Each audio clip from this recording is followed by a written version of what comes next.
is our Valentine's Day episode. And for this episode, we decided to key in on the most important couple in the history of Hollywood, which was, of course, Julia Roberts and Lyle Lovitz. Just incredibly important to history. No, of course not. This is on Dick and Liz, or better known as Richard Burton and Elizabeth Taylor.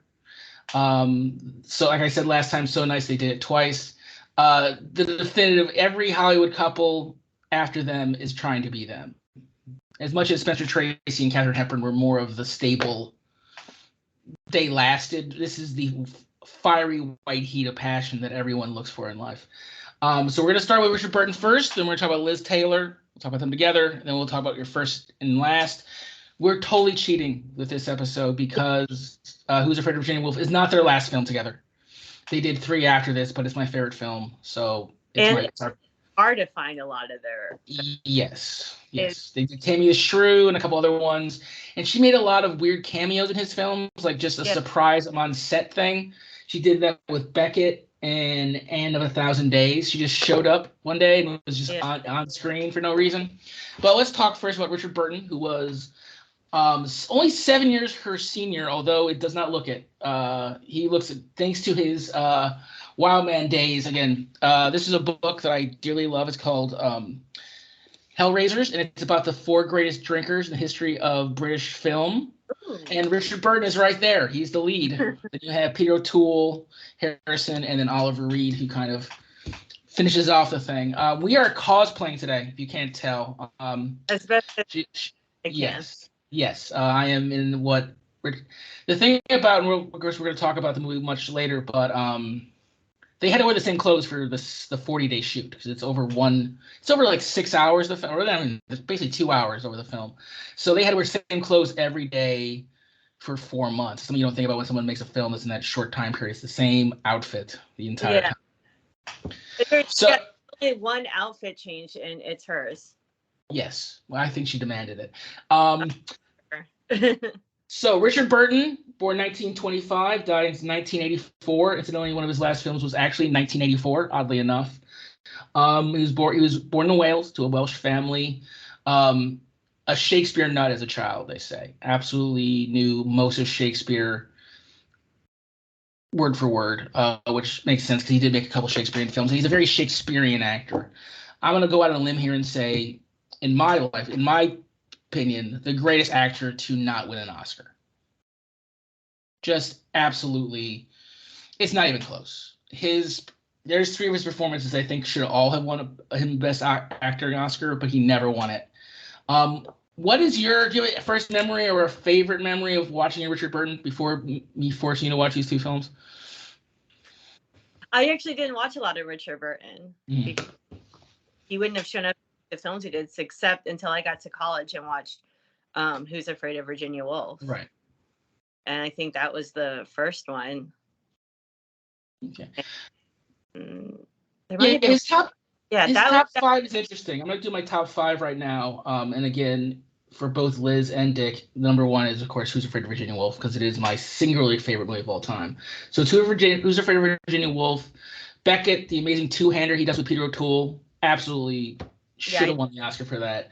And 1,000 Days, Night of the Iguana, which is a Tennessee Williams play, and then Taming the Shrew, which is the third of their 5 films they did together, which is the one Shakespeare they do together, which is absolutely spellbinding. Something we have to talk about, and I think we should probably get over with now because they hit each other a lot in their films.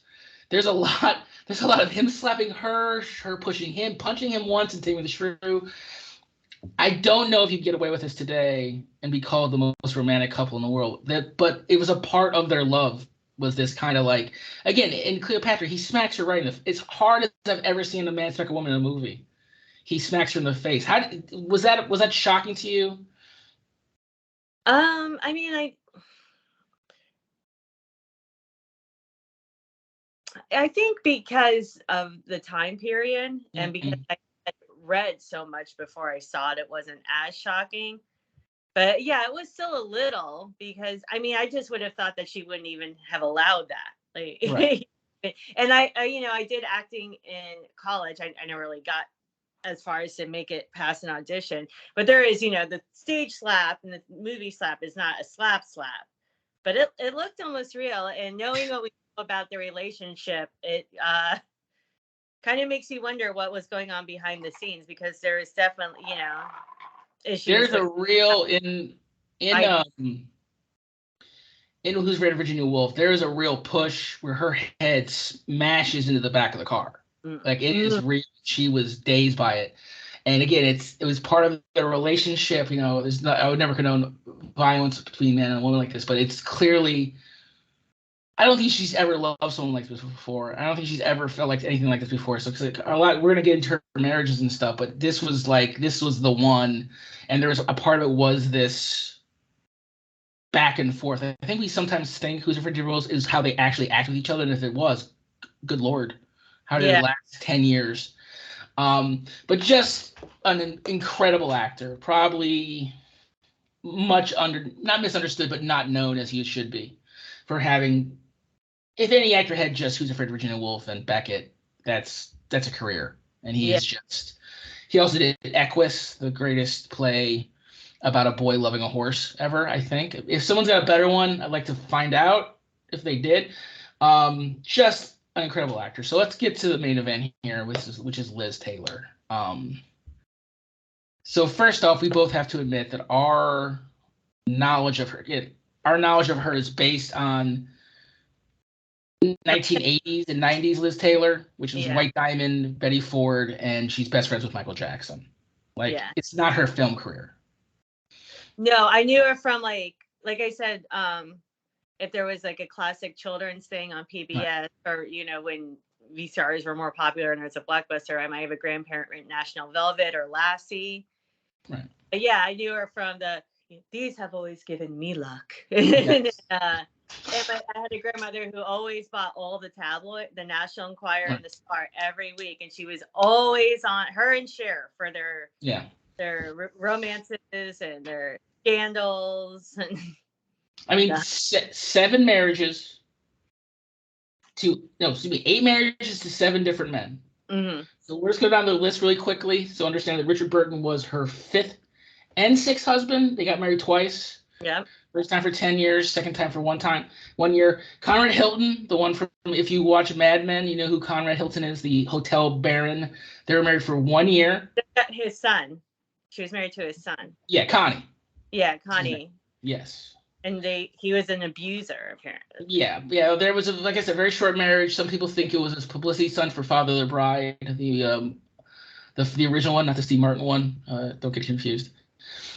Second was to Michael Wildling, a lesser-known British actor. I don't think he was ever top 4 billed in a major film, and her success drove him insane, which is such a man thing. You married Liz Taylor. Why very successful? She had been famous since she was a child. Yeah. And then men think they'll just like skim off of it and be fine, and they're surprised when it's, but no, you're still you. Third was producer Mike Todd, the classic married film producer. Marriage lasted only 1 year, ended by her torrid and infamous, maybe the first. And died. Yes. Yeah. But then Eddie Fisher was already in the mix at that point, I do believe, if the timeline matches up. I think what it was, because this is what I understand from the William Mann book, How to Be a Movie Star, is that they were part of a couples going out. Mm-hmm. And a lot of people are like, who knows what would have happened if Hermisher would happen if Mike Todd was still alive. Although they were having marriage issues. Yeah. But nothing physical started until after the plane crash. Right. Then Eddie was like, I'll come for it. Because that's what was done for the famous quote that she gave to, oh gosh, was it Luella Parsons or was it the other gossip? She came to lecture and she's like, well, what am I supposed to do? Sleep alone? But we all know that marriage was little speed bump. Yes, then comes Eddie Fisher for 5 years now. To modern people, it is not that scandalous, but Eddie Fisher was married to not just anyone, but Debbie Reynolds. This is the marriage that brought us Carrie Fisher. Mm-hmm. Eddie was the father. Famous singer at the time, maybe a low rent Frank Sinatra is what I would always call him. Yeah. And they were married for 5 years. Liz literally stole Debbie Reynolds' husband, and then like in the 80s they did like a tour together or something. They did a movie together. It was some weird thing where these four like, and Joan Collins is in it. It's just I've never seen it, but I just seen the cover, and I'm like, how is Debbie Reynolds okay with this? Like, how is she? Like, it's just amazing that she was able to talk to Liz after this. Oh no, I actually I was reading about that too, where it was just like, in the end, not only did she and Debbie reconcile, right? Like even Carrie Fisher is like, yeah, my dad's a mom. Like everyone just banded together against Eddie, which I don't know how completely fair that is, but I don't really, it doesn't bother me at all. It was the scandal of the 50s. It was 100% the biggest scandal of the 1950s. Yeah. And Debbie Reynolds, her side, her PR thing was so magnificent too, because it was like, okay, so they're gonna be like, the most beautiful woman in the world, still Debbie Reynolds. She's like, I'm gonna play up the mom thing, showing up with diaper pins on my shirt and my hair just in a little ponytail, and be like, he's not coming home. Yeah. And I'm sure she was upset, but she's like, okay, I know I can't out glam her, so we're gonna, really hammer it home, like, this is a family. Yeah, the PR for her is amazing because, it did play her as like America's sweetheart. She's in Singing in the Rain. She's in these musicals. She's adorable. And then, Carrie Fisher writes Postcards from the Edge in the 80s. And it's like, my mom was not a saint. My mom was out drinking most of the men of her day. Like, she's, if you watch that with Shirley MacLaine, it's clear that Debbie Reynolds was not she's clearly the victim of this, but she's not an innocent. Let's put it that way. Oh, now that's funny. Now we're talking about Liz with White Diamonds. Now I think about, I'm not sure if my kids really know Elizabeth Taylor too well. Oh no, they can't. I mean, but who they do know, Debbie Reynolds, because of Halloween Town. 100%. Now, Debbie Reynolds in the long run won. She had a career after the 70s. Because what we have to talk about here also she'll have to have her own episode, because obviously 100% for Singing in Alone, and then her amazing guest appearances on Will and Grace, just absolutely monumental. Next husband. So next husband, of course, is the great Richard Burton. Now, there are great publicity photos from the set of Cleopatra where Eddie Fisher and Liz are sitting on the back of a chariot. Because again, this is a sword and sandals picture. And he's got his arm around her, and Richard is just like talking to the two of them. It is clear they're already having sex. It is clear in the picture. It is clear. Eddie has no idea. Like, they met on this film. And he's known his wife, who's an actress. He's like, yeah, he's going to sleep with the actress in this film. I have no problem with that. He comes home. And that's all she cared about. And then Liz Taylor comes in the picture, and it is on the set of Cleopatra. It was like, it's Dick and Liz, we're on Dick and Liz time right now, because they're in either one of their trailers or some room somewhere. It is a white hot, passionate affair that goes on for 10 years. They're married 64 to 74. They divorce and then get back together for a year, which I'm sure in your understanding of it's different than mine, but it's just an amazing thing. It's not like they were missing each other for like 10 years and come back no, it was less than a year. They were divorced, and then they get back together for just 1 year. Well, I'm going to say, and I love reading about Elizabeth Taylor and watching her and everything. I don't think she was a woman of patience. No. She wasn't. The fact that she rebounded with her friend's husband when her husband died is like, she's not going to sit in her feelings for very long, which probably is also why there was contributed to her other issues that she had. Right. So, like, I'm not going to work through this and see if let's try it again. And then it was finally like, okay, no, you really can't though, Mom. Yeah. You guys are not. He died 10 years later, 1984 was his death, so they didn't get a chance to try it for a third time.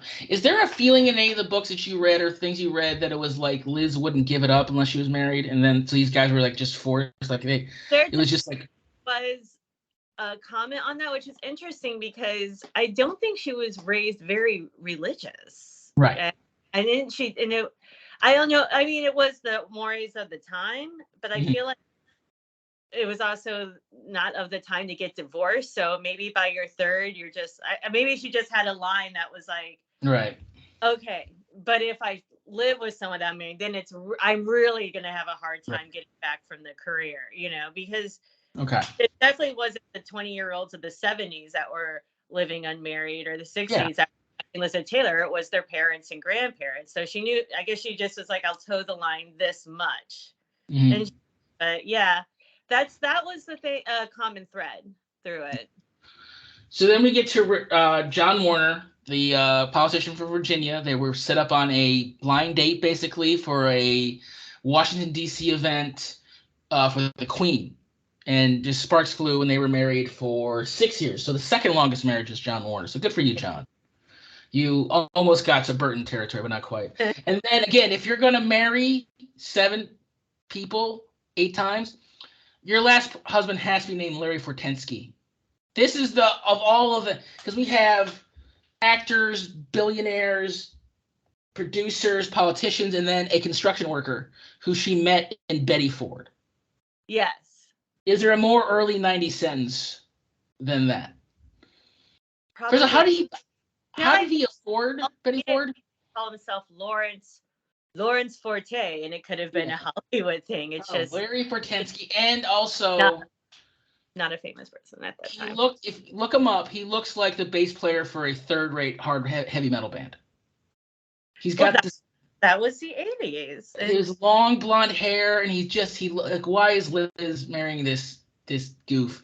They were 20 years difference, by the way, 20 years younger than Liz. And again, a construction worker that she met at Betty Ford. And again, like I said, there's 2 places you don't make life decisions: other people's weddings and rehab. Those are 2 places you don't make life decisions. And yet, it happens a lot. Exactly. So like I said, me and Virginia have, and like for everyone of our age, and if you're not, if you're born before 1971, probably you have a very different idea of Liz was. But up until she has 2 Oscars, this is something that's always forgotten. She has 2 Best Actress Oscars. One of the few people that have that. She has 5 nominations, all before the age of 33. By the time she's 33, her career as one of the greatest actresses in the world is over. Unexpected. She doesn't die. She lives another 40 years. She died in 2011. She did not make a significant film after 1967. Mm-hmm. And again, at that point, 1964, 1965, it is a horse race between her and Katharine Hepburn, who is the greatest actress in the world. They both surpassed Bette Davis. Bette Davis she's third at that point. It is the 2 of them. They both have 2 Oscars. They're both legends. They're both amazing. One of them is also the most beautiful woman in the world. She's the best actress and the most beautiful woman in the world. And then Katharine Hepburn boat races her. It's over. It is over by 72, 73. And again, the 70s is not a good decade for women in their 30s and 40s to be famous. It is, if you're not Diane Keaton and you're not 23, if you're not Julie Christie in 24, there are no rules for you in the 70s. Katharine Hepburn did not have a good 70s either, but she comes back and does On Golden Pond, wins her 3rd, and it's done. And I just wonder if Liz just refused. Again, she ages herself up, and she heavies herself up, and she does all these things for Who's Afraid of Virginia Woolf, but then that's it. It just doesn't. She just decided she didn't want to be she didn't want to be a grandma. She didn't want to be a mother in movies. Something about her said, no, I'm Liz Taylor. And the 70s were not kind to her, and she never came back. She became Michael Jackson's best friend, White Diamond, I Get Married a Lot woman. And that's a shame, because again, up until 66, 67, it is her and Katharine Hepburn. And they're both probably about to get passed by Cate Blanchett. Like, it's really, if Cate Blanchett wins for Tar, it's done. Like, Cate Blanchett's now the best of all time. Katharine Hepburn and Meryl Streep had to kind of be 2 or 3. But Liz Taylor had 5 nominations, 2 wins by the time she's 33 years old. And she's forgotten. She's forgotten. When you talk about the greatest actress of all time, who's mentioning Liz Taylor? Yeah. Yeah, actually, I was even looking up stuff, and now there's a lot of debate, like, well, why does everyone say she's the most beautiful? this person's the most one, and this one's it, and I don't even think. And I'm like, she was like gorgeous from the age of 3 on. I mean, it also, like, no one's saying the other people are ugly. Right. No, but to be that, and then they're like, she can't even act. And I'm like, what are you watching? Are you just watching the Flintstones movie that is lost in time for good reason? Like, I mean, okay, so here's my top 5 for Liz, which is, again, both of them, Who's Afraid of Virginia Woolf is number 1. It's undeniable. It's your second Oscar. Butterfield 8, I think, is your second, which is also your second Oscar. Unbelievable. Cat on the Hot Tin Roof. Is there a woman sexier in a movie than Liz Taylor in Cat on the Hot Tin Roof? It is jarring. It is unbelievable how gorgeous this woman is. And again, 2 Oscars, 5 nominations. Giant is a movie that I love beyond words. Yeah. And then finally, Place in the Sun, which is one of the greatest movies of all time, because basically Montgomery Clift wants to be Elizabeth Taylor so bad he's willing to murder Shelley Winters. Yeah. And poor Shelley, like, I don't know how these movies cast these people. Like, literally, there's movie parts that you look at this credit that says "Ugly Women Number 2." Like, it literally says that, and was like, "Hi, my name's Bethany. I went to Juilliard. I was Strasberg trained, and I'm here for Ugly Woman Number 2." And it's just like, if you're Shelley Winters, and again, I'm not talking Poseidon Adventure Shelley Winters here. I'm talking 1950s Shelley Winters. They treat her like she's a mutt. It's just, that movie's amazing. But absolutely right. Yeah. I don't think there's ever been a time where the most beautiful woman hired unattractive people at that time. They just were like, it was like the ponytail and glasses thing. They're like, we're just gonna put the print dress on you. Now you're Fug. It's like, I don't think there's ever been a time, again, as great as Margot Robbie is and Ana de Armas, they've never considered the greatest actress in the world at that time. And I dare you to find a time where the most beautiful actress in the world is also smashing at the Oscars, right, and just cleaning up at the Oscars, and it's never gonna happen. And maybe it's a double standard of Hollywood, you know. Yeah. Oh yeah. No, I always say, like, if you put, there's something about Brad Pitt is probably considered one of the most, there's not models that much better looking than him. But if you compare like Gisele Bündchen to the most famous actress in the world, there's a difference. Yeah. And there's this thing about Hollywood where we have to have this, there's a stigma about beauty. And the one time it didn't exist was for Liz Taylor. Again, just, if you don't want to watch Cleopatra because it's 4 hours, if you don't want to watch Butterfield 8 or Cat on the Hot Tin Roof, just put it on the background and you'll turn your head 7 or 9 times, because she's that gorgeous in these films and she's that good in these films. And that's what's amazing about her to me, is like, I don't think that's ever going to happen again. Again, I'm not saying women in Hollywood are ugly. I'm just saying there's this weird standard that we have seemed to live by that Liz Taylor broke through in this amazing way. She was the most famous person in the world. She is the last star, in a sense that she grew up in the system. Yeah. She was a little kid that was in National Velvet. She was put in, Father Bride. She has this career, and then all of a sudden, like, okay, she's also the most beautiful woman. What are we gonna do? And she's lucky enough that all these playwrights were writing these ridiculous plays that had these sultry. Tennessee Williams, one of the gayest men ever lived. He knew how to write sultry, sexy women like no one's business, and Liz Taylor got to do it. Plays. Okay, go ahead. And Giant. I actually watched Giant for James Dean, of course, because and then I left just being like, I love everyone in this movie. It was such a great film, and that's another long one. And I read too, and it's funny because in the book, she's not described. You would not read it and go, "Oh, who else could they have picked but Elizabeth Taylor?" It's like she's fine, but it's more her spirit, I guess. Yeah. But not like this strikingly beautiful young woman. It's like, oh, this one eye has a little bit of discoloration, and she's okay. And I'm like, oh, wow. I guess they're like, we're not going to sell tickets for an okay lady with a great person. We can't cast Bette Davis. Right. So let's cast Elizabeth Taylor. That movie is significant for a couple of reasons. One is, of course, its length and the fact that they all had to put on ridiculous aging makeup for the last half of the movie. But also, it's where she became lifelong friends with Rock Hudson. And that friends with Rock Hudson, which we've mentioned before, is the reason she became a champion for AIDS. Is again, Rock Hudson, him dying of AIDS is maybe this is horrible. Is maybe the best thing to happen to AIDS. It's Rock Hudson dying of AIDS. It's him and Michael Magic Johnson. What you mean?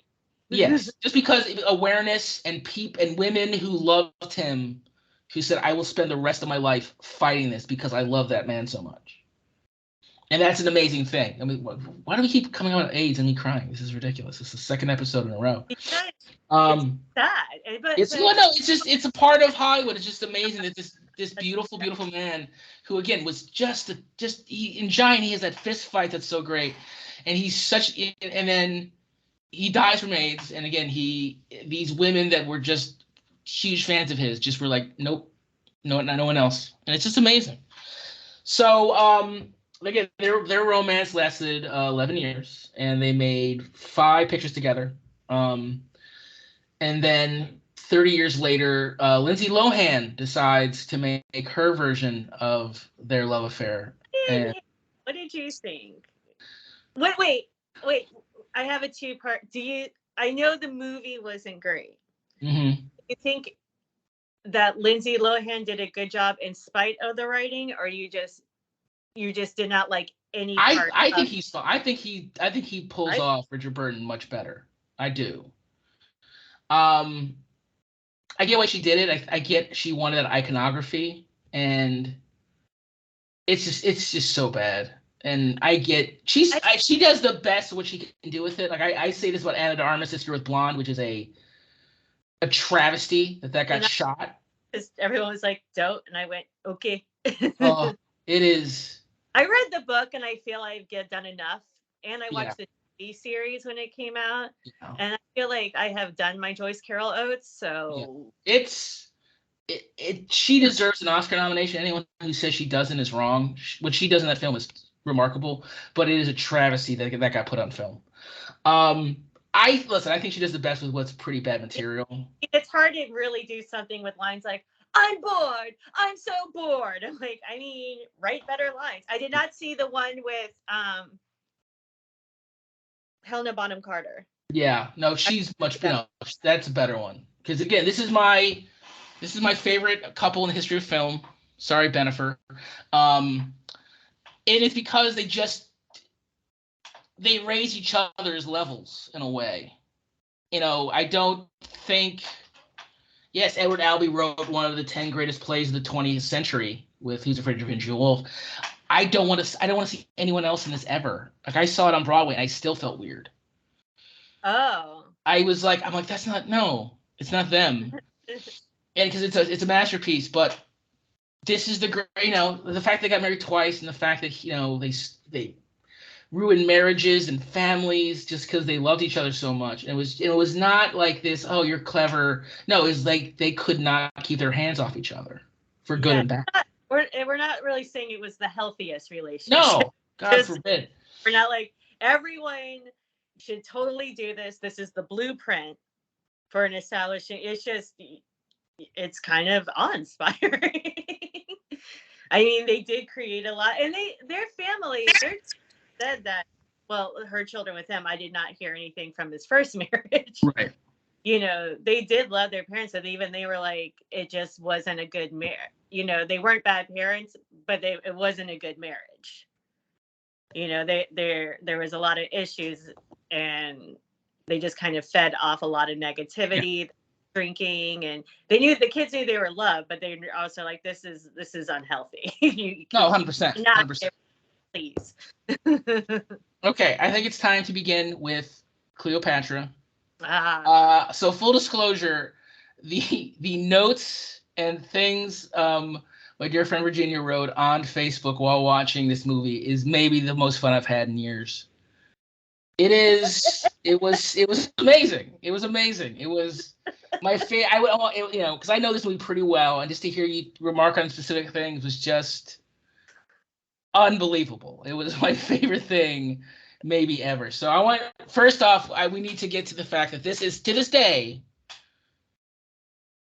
maybe the most expensive movie of all time. Yeah. In modern money, it's $404 to $440 million. So we're talking, James Cameron level budget for this movie. And there's no special effects, no computer.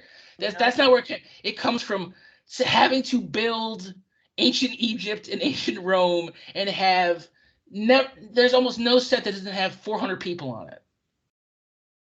Yeah, and there's a huge amount of extras. Yeah. They started Mankiewicz took over. Yes. I don't know who the first director was, but I mean they were like building the when she first enters Rome, that was it wasn't even being built in like Italy or anything. It was being built in like London. Like there was just all these locations, all these different places, all these sets, all these teardowns, these hiring, these firing.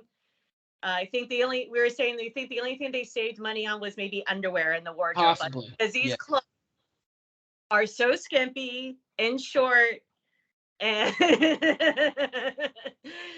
I'm like, it's all on the $440 million. Sensual movie. It's on screen. Every dollar is on screen. Yeah. It's because when you hear Waterworld cost like $200 million and people were freaking out, Titanic, oh my God, this was the first of those. There were a battle in the ocean with boats, like huge boats, and then Mankiewicz was like a war room, and they're like this boat's on fire and lighting the little boat on fire. It is incredible. And I was telling Jeff, my boyfriend in college loved this movie. He loved this movie, and he would watch it, and I would be like, I'm not watching this movie, and it's way too long, blah, blah, blah, blah, blah. I heard this movie is so boring. He's always like, why don't you ever give anything a try? You just make up your mind before something happens. And mea culpa, you were absolutely right, guys. I had to break it up. Yeah. I didn't start it till after everyone was in bed, and then it was like, 10:30. And it's going on midnight, and I'm like, oh my God, I'm not even halfway through this movie. I have to get up at 6:30. So, I did have to break it up, but I mean, it was such a good movie. It is. It's extravagant is the word. Extravagant is the word. Yeah. Yeah. And Richard Burton, by the way, who is definitively the co-star of this, and the two leads doesn't show up for the first hour. No. The first hour is her mincing words and trying to seduce Rex Harrison, maybe the gayest man in a film at that point. I don't know he's just Richard Burton. I mean, Richard Burton, Rex Harrison. I know he's a good actor, but he just always comes off so smug. Mm-hmm. It's not like I'm not like, of course, this man, like, I don't see Caesar as not being seduced by Cleopatra because he secretly is not in love with women. I just see him just being so damn smug. Mm-hmm. That he's not. I mean, she's a queen, but of this country, like, yeah. I just like basically the first hour being like, "Where's Brutus?" No. He's playing Caesar, and again, this movie. Once you watch the HBO show Rome, or if you actually read history, this movie is incredibly accurate. They go to extensive terms to make this movie accurate. So he, of course, does seduce. There's that great meme you put up of her just saying "men" as she's laying in the supine position on a and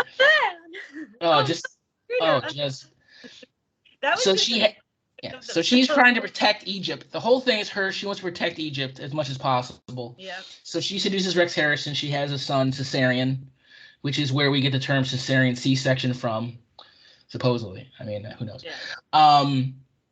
And then she comes to Rome, and basically Cleopatra's the reason the Roman Empire falls. Basically, like they can't believe that after his wife died, he's chosen this succubus from Egypt as his bride. Dead yet though? Yeah. Isn't no, she's not. His wife because he had the dream. So yeah, he just basically his mistress, the queen, comes over and just hangs out. And I know, like, they're like, well, it was different in Rome, but I'm like, I don't care. I would be so annoyed if I was like, really? And he's like, oh, it's for the good of the country. It's like, it always seems to be though, doesn't it? Always. And Mark Antony's already giving her the eyes already. Like, Yeah. his best friend, the man who the thing about the two of them historically is Mark Anthony is of that superior set. He's born and raised a rich man's son. He's every advantage ever, and Caesar did not have her. Caesar grew up from the roots. And this movie kind of plays it opposite in a certain kind of way.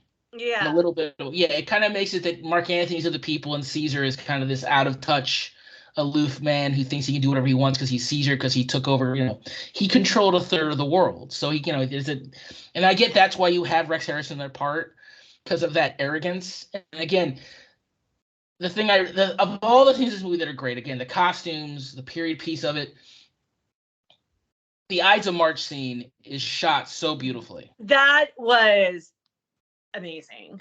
I agree. They start off badly by him just kind of throwing. It's just March 15th. Like, he just kind of just throws it out there. Yeah. It's so bad. But then, yeah, I'm Caesar. And then she goes to her voodoo woman who's in the movie, who's fantastic, and she shows her in this beautiful blue red lidded dream sequency type thing the murder of Caesar. And it's happening it's happening at that time, so it's supposed to be magically she's seeing it. Like a mystic or yeah, she's magic. Yeah. But wait, okay. The scene with all the dancers is when she enters in a room, right? Yes. All right, sorry. I rewound it a lot, that scene. Yeah. Oh, it's like, whoa. I don't know how pictures to Al, look what you're missing out on. You kind of understand how Titanic, water will cost that much money because of the water and all. But this is when you fully understand why it cost. Again, back then it was $40 million, which was just exorbitant. But in today's money, it's $440 million. It's all on screen. The costuming, the number of people, the fight scenes. Again, of all the sword and sandals, it's the only one that doesn't mention God, first off. So the Jesus does not show up in this picture like every other one. This and Spartacus are the two that do not have. Every other ones had to have some sort of God reference. This one does not. This one has very few sword fights, but they're all on the water. And Richard Burton is the man. He is Mark Anthony. He is the greatest warrior to ever live. And again, they have this romance and everything. And he gives up his family. He says, I'm an Egyptian now. That's how amazing this woman is. He gives up his entire ability to be him. I am now hers. She thinks he dies on one of the boat battles. So she starts being Cleopatra, which is who's next? Who do I have to seduce and who do I have to? He's like, I'm going home. Yeah. Who do I have to seduce? So in the watership battle, after Caesar died, they have this other guy come up, Octavian. Yes. And Octavian is literally goals because this man does nothing but take naps and give reads. It is awesome. I'm like, that's amazing. I mean, that's all. He'll show up in the Senate and just shade Mark Anthony and everyone, and someone will say things well, I don't even know what you're doing here, so you can leave. There's so many he's and Mark Anthony really underestimates him because he's this is what he does. I'm but he's leading a country from it, because you're not here, so he knows exactly what he's the Iago of it almost. Oh, he's amazing, and he's played by. I love that actor too, because you do look. He's he's just a little boy. Then he starts talking for us 80s kids, he's in one movie in the 80s that's incredibly important. He's in Overboard. He is the butler in Overboard. Yeah.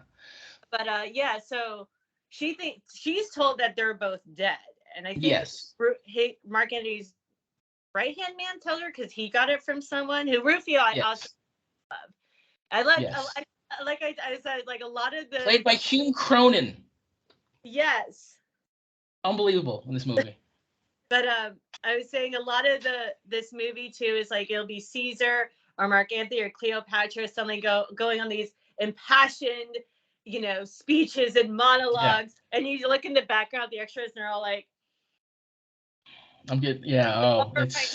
all their right hand people Rufio. There's and that the guy at I forgot his Augustin or something. Yeah, Augustus. Yeah.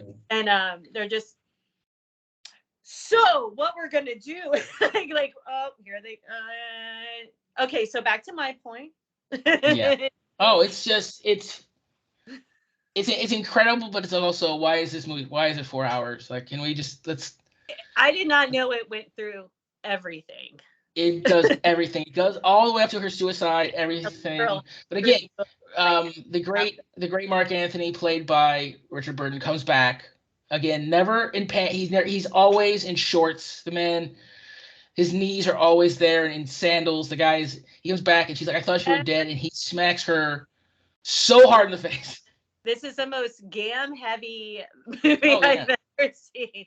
It makes girls look like they're covered. I mean, just legs everywhere. It's beautiful. I don't mind. Yeah. But it's amazing. But and there's a story in Town and Country that talks about their love affair, and she knew that he was going to try. Like, she was fully aware of his reputation, didn't see it. Again, you look at his face. He's depending on there's gin blossoms on his face from his drinking, and she fell in love with him one morning when he asked her to grab him a coffee, and his hands were shaking.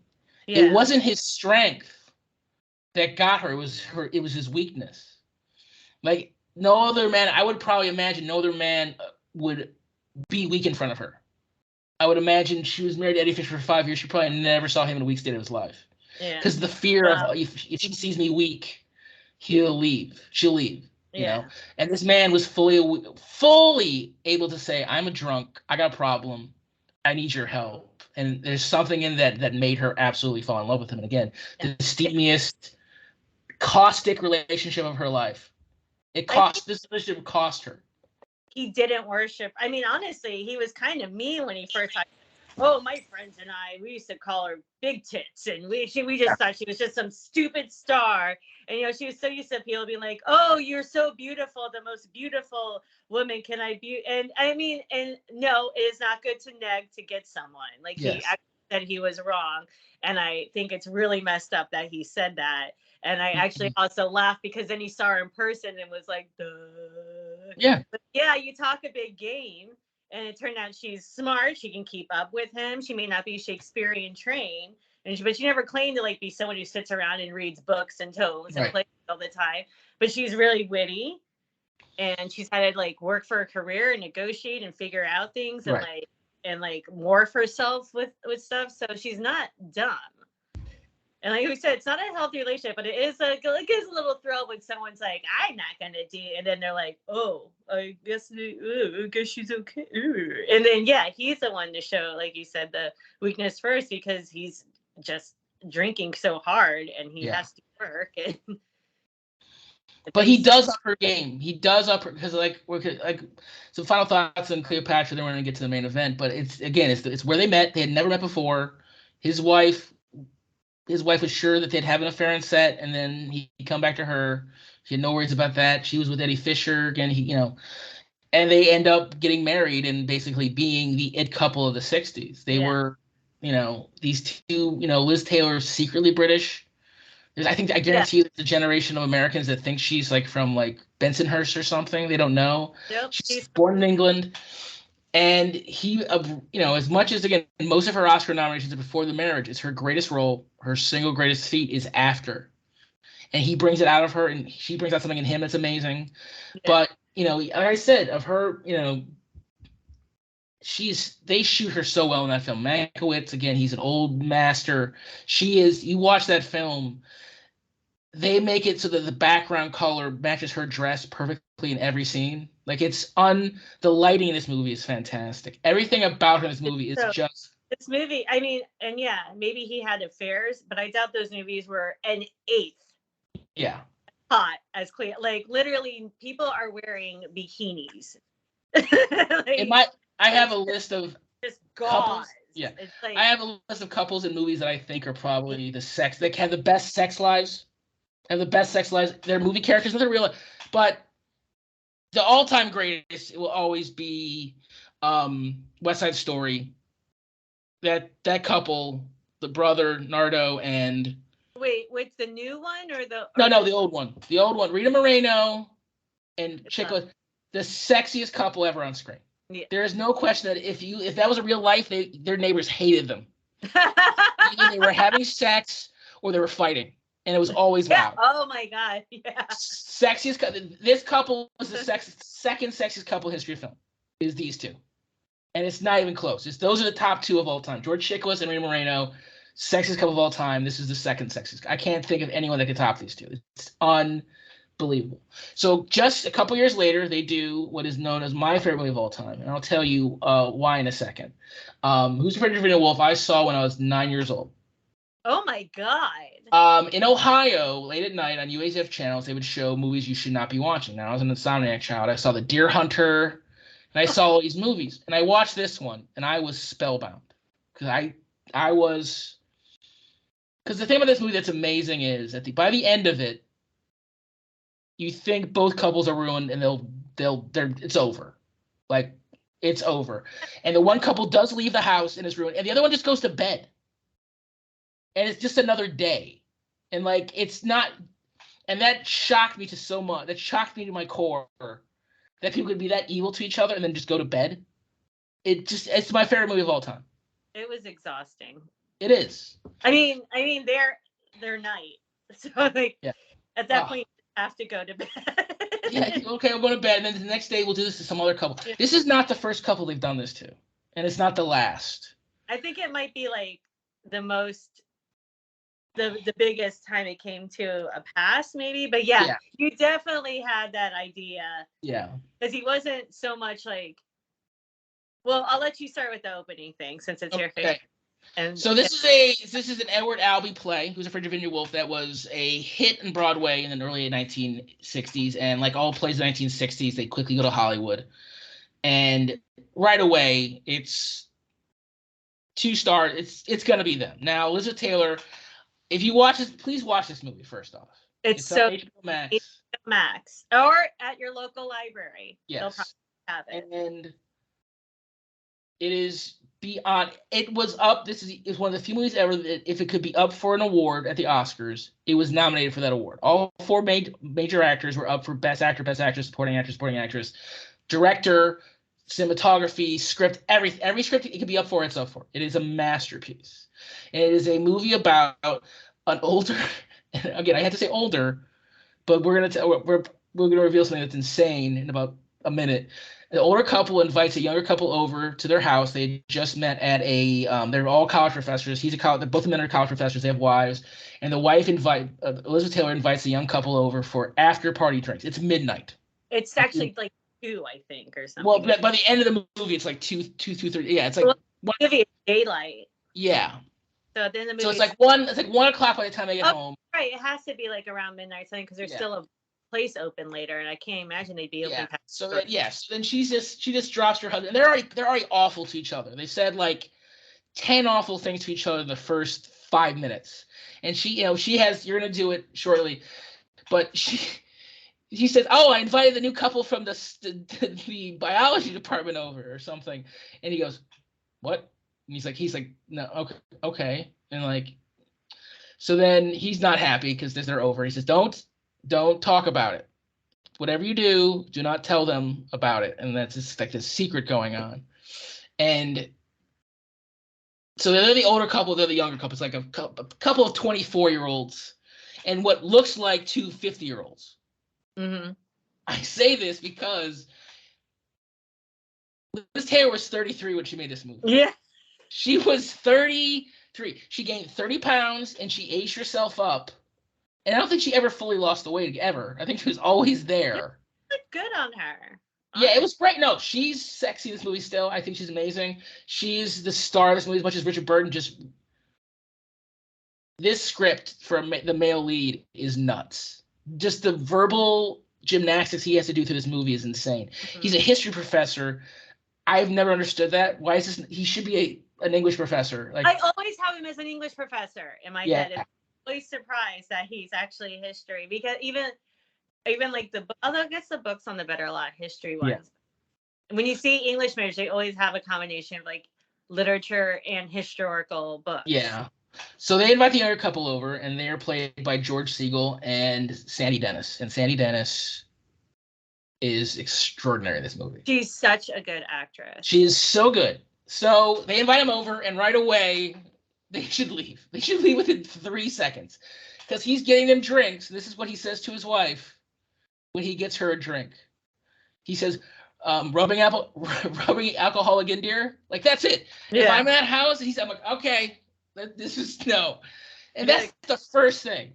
And then they separate, men and women, and we never see when the women are alone conversations, which has always been interesting to me.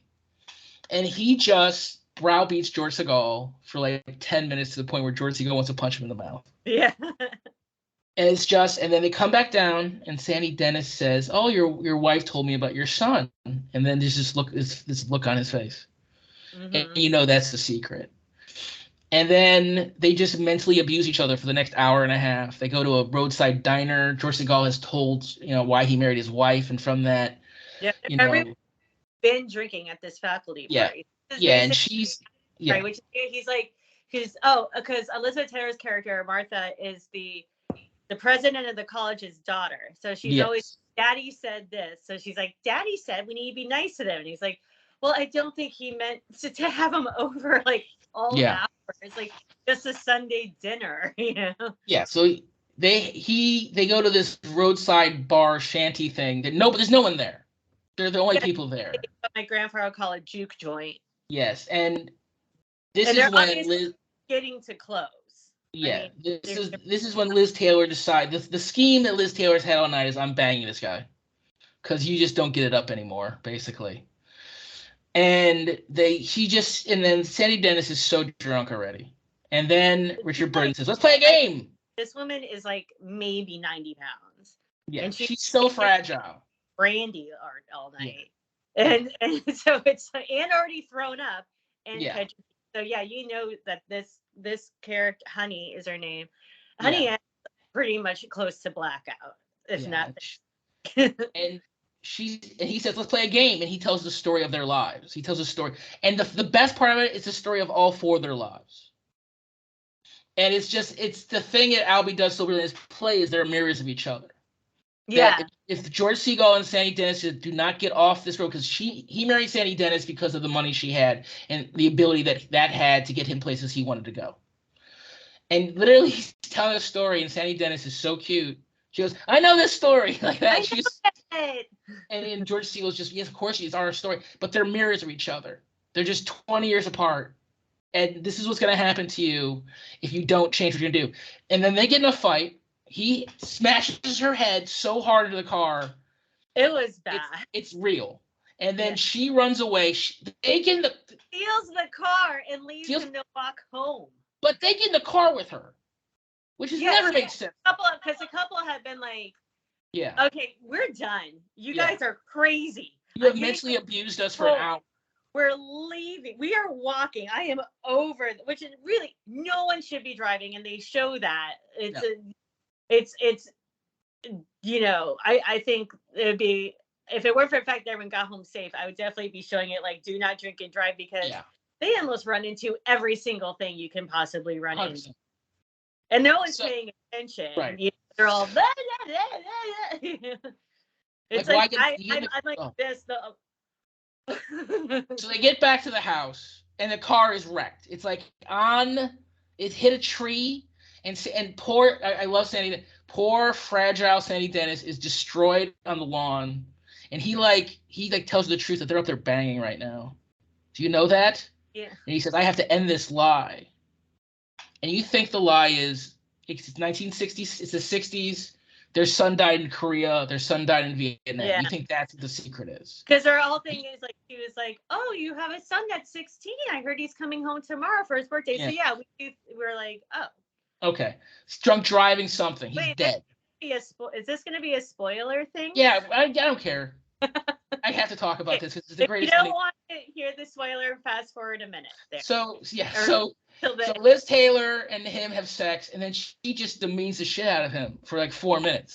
They don't have it too long, I guess. Yes, exactly. Like he calls him a little thing. Then she changes it to gelding and calls him a houseboy. Yeah. And then they came up against the George. Oh yeah. So once Liz Taylor and him are back together, they're demeaning him for being shit in bed. It's amazing. So it's just everyone's crying. Sandy Daniels is on the couch, barely alive. She should be dead at this point from alcohol poisoning. And he said, "We got a telegram, dear." And he's like, "What?" He's like, "I got a telegram. Your son is dead." And Sandy Dennis plays along. I saw it. It's true. Yeah, he says, yeah. And Liz Taylor's like, "Show me the note." It's like, she goes, "Show me the note." And with a straight face, he goes, "I ate it." Yeah. And then he goes, Sandy Dennis, "I saw it. I saw it." And then in little pieces, yeah. And George Segal finally figures out, because Liz Taylor is like, "Why would you do this?" That there's no son. Yeah, this is just... They've made this up because she can't have kids. That he's, again, this is why he should be an English teacher. He has made up this story that they have a child. And then Sandy Dennis and George Segal leave. They're broken. They're broken people. They're gonna, if they stay together a week, it's amazing. There was also a thing because the other reason they got married was Sandy Dennis' character was pregnant. They're like, oh, she blew up then blew back down. But then when she's crying on the lawn, they're saying that maybe she had actually had an abortion because she doesn't want kids. But I'm like, but you don't blow up. Yeah. Like, at that, I mean, yeah. 1968. I don't remember when Roe versus Wade didn't pass till 70. So, I'm just like, I'm not sure how well Edward Albee understood. Like, you would have had to do it a little early, have caught on after you're like, unless but she's so tiny. She's so tiny. So this movie goes on to win 2 Oscars for Best Actor and Best Supporting Actress. Sandy Dennis has her Oscar, Liz has her second. Richard Burton loses his to Paul Scofield from Annabelle Seasons, and George Segal loses his. I have always had this theory that there is a better younger man for this film. It's the right time period. It would have been perfect, and I think it would have won all 4 of them Oscars, and that is Robert Redford. Okay, so I was when you brought it up to me. Yes, we all agree that George, he does a good job. He's good. He's very good. I think you might have a point in the fact that the younger couple are supposed to be from like Kansas City or like somewhere in the Midwest, but you can hear that New York come out every once in a while. He gets mad. I'm like, oh, there he is. And Robert Redford has that very Midwest of that no accent, I guess they call it. The flat American. And it would have been good because then I was like, now that I'm made aware of this, I'm saying like, well, maybe he got a scholarship to this. Yeah, he got offered the role. He turned it down.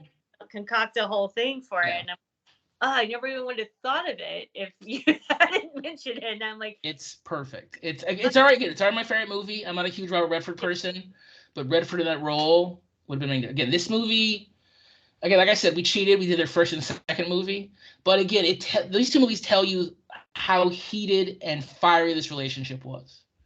There was a time they were the younger couple, and that's what's beautiful about this. Is that they mirror each other so perfectly. And again, that's why Edward Albee's a genius. They married. George Segal did not need to tell him that story for him to know that story, because it's his story. Yeah. And for 3 people in that room besides Richard Burton, it's a horror story. But to Richard Burton, it's the story of his life, and he's happy with it. And again, he tells that lie story to George Segal that, of course, Liz Taylor so mean. Just let George Segal think that's true. Yeah. Who does that hurt? It doesn't. But she does that too, like when, because she caught on to it because that he told her just because of a throwaway thing, and it started with the boy mispronouncing bourbon as Bergen. Yeah. So like, they're driving recklessly to take him home. They only stop at this place because Honey's like, I want to dance. I want to dance. I want to dance. There's a dance. It's funny because I actually shot, like, I recorded her dancing and sent it to my siblings and to my husband. Like, look, it's me. Because I'm like, oh no, I do that. I do touch. I'm like, let's dance with scarves. And I'm like, oh, that is probably actually how I look. And in my head, I'm looking like Sid Charisse. But video has shown that no, I do not look like Sid Charisse when I dance. So anyways, so Martha's like, oh, get some more Bergen. He's like, you shut up. And then she goes, oh, and you see right there, she's like, because they have these like, hump the hostess and da-da-da. And then when Richard Burton, when George tells the get the guest, and she's like, don't get the guest. And then he basically tells their life story back to them. And then Honey's like, I'm going to be sick again. She throws up a lot in this movie. He just sits down and he's like, and that's how you play get the guest. Like, it's like, she's like, and that's when they get the fight that goes, like, she's just like, wow, you're a real POS. Like, and then, so it's like they keep escalating it. Cause I really think almost up to that time, she was almost fine just being like, I'm just going to make sure he knows that I can still get men. Right. And then after that, she's like, done. I'm slamming it down. But to him, the gauntlet had been thrown when she broke the secret. Yeah. And that's the thing. And it really sucks because there's this, after they're bickering each other, going back and forth in the beginning, there's this really quiet scene when they're on the bed. Yeah. And there's such a great bed because it's on the headboard is also a bookshelf. And as someone who never has enough room for any of her books, I'm just like, oh, that's nice. And it's just a little thing about there's no ice in my glass. He's like, I always put ice in your glass. It's just you always crunch all of it with your. She's like, oh, I've got more teeth than you, and he's like, just 2 more. And it's just this little thing that. Oh, it's vicious. Like, people talk about thing like these little like he like they're not mad at each other. You can tell this is a little just joke. They talk. And it's like you see. Oh, this is probably how they were most of the time before, like, he didn't get his advancement in the history department. He didn't get his book. She got mad because she thought that they were going to be this, like, power couple. Like, but, you know, they couldn't have kids before, like, life just kept sucker punching them left and right. Yeah. They probably were more like that little scene. And then it just got worse and worse. And they're drinking and they're arguing. And now they're literally just destroying themselves and just this like tropical storm of just emotion. And at the end it is seriously like being at just like wreckage, just human wreckage. You were exhausted when you finished watching this movie. You're exhausted. I don't even know how that couple got home, and I'm guessing since it's a college town, everyone around them is probably part of the faculty, and they're just like, here they go again. Yeah. No. Why did you tell them not to accept the invitation? I put this on you. You should have told that couple to make if they offer you to come over, don't do it. You do. Can you do this? Can you do your quick scene, the one that you memorized? Wait, which scene? The what a dump scene. Oh, what a dump! It's so great because they're talking about Betty Davis, and it's so great. Like. Dump. If they made this movie 30 years early, it would have been Betty Davis. It's 100%. Funny so it's such a beautiful moment. I think Edward Albee knows that. It's so beautiful. Again, she was 33. Yeah. That's another couple things. No, in the movie. What movie? The movie. She's dissatisfied. She's coming back from the grocery store. She works in a grocery store. She's a housewife, George. And she undaintily eating chicken. Satisfied. Oh, so great. So great. It's like people talk about Sweet Soul Success being the meanest movie ever. This movie's 10 times meaner than that movie. It is the meanest movie I've ever seen. Again, this is Mike Nichols, the director. His first film directed. He does The Graduate next. His first 2 films are Who's Afraid of Virginia Woolf and The Graduate. And it's unbelievable. The lighting, they chose black and white. It could have been in color. Thank God they did in black and white. It's gorgeous in black. The lighting, she's so gorgeous, even good. She gained 30 pounds, and she's trying to play like she's 45, maybe 48, I would say. She's not a 33-year-old. She's 50, but then she's like, so you never know her age. No, you don't. And Burton is just so... Yeah, so I was going to do the older makeup, and I'm like, actually, I don't need it because I am closer to the age of the character. So they don't need it. All I do is just not wear, which I wear makeup. I'm like, I could just show up not wearing makeup. Like, wow, fabulous job. At least your husband didn't say that, because then it would be this movie. No. Do you think he's a light professor? Do you think like on campus he gets respect from his students? I bet I would imagine everywhere else in life. I would think he probably has the freshman class and he wants Yeah. the 400 level. Right. I would imagine he's like well liked. He goes around campus, people say hi to him and stuff, and then he just gets home and he just like he takes a deep breath and he opens that door, just getting ready for the dick kicks that he's gonna get for the next 6 hours of his life, as his wife just demoralizes him so hard.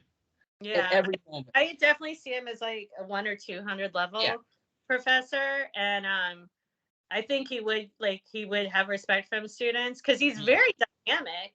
Oh, he's amazing. And he's got a dry sense of humor, and that's something that really helps a lot. And I think most of his colleagues are probably like, that poor son of a bitch. Oh.